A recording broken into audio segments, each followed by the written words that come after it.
Hai murid-murid.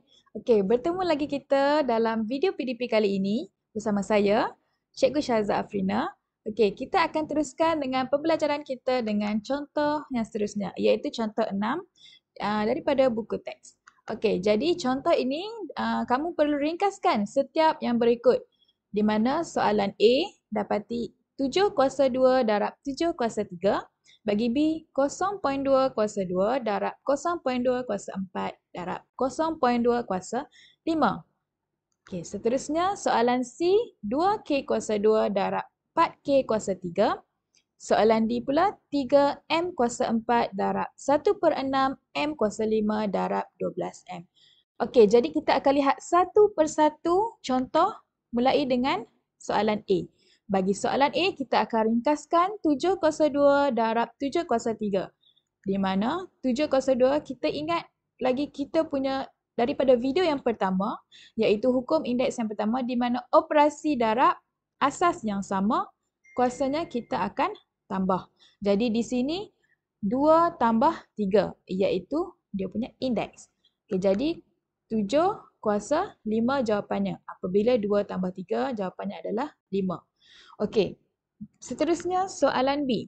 Okey, di sini kita letak kurungan bagi perpuluhan, iaitu 0.2 kurungan kuasa 2.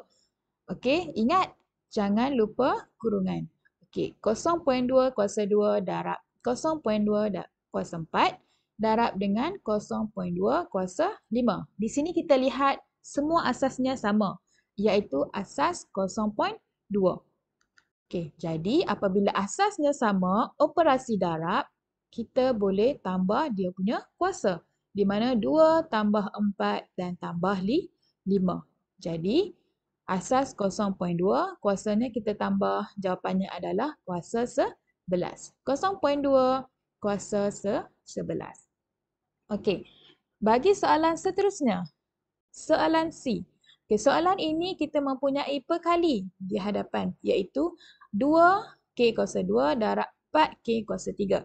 Okey, apa yang kita perlu buat adalah kita perlu asingkan 2 darab 4 di hadapan dan indeks iaitu K kuasa 2 darab dengan K kuasa 3. Okey, di sini kita asingkan di mana asas yang sama. Okey, jadi apa yang kita darab adalah 2 darab 4, jawapannya adalah 8.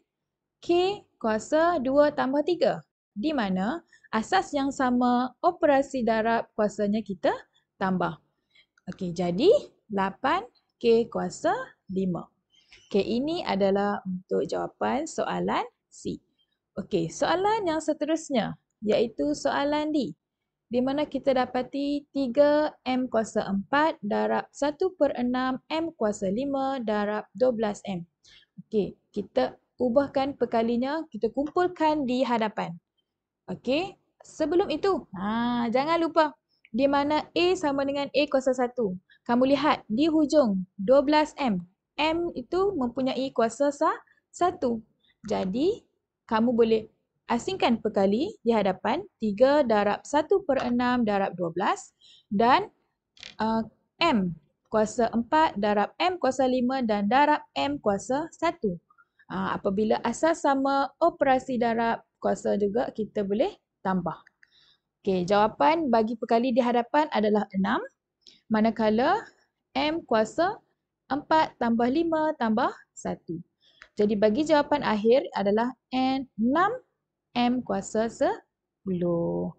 Okey, ini adalah untuk video kali ini contoh. Jadi kita akan bertemu pada video yang seterusnya. Terima kasih.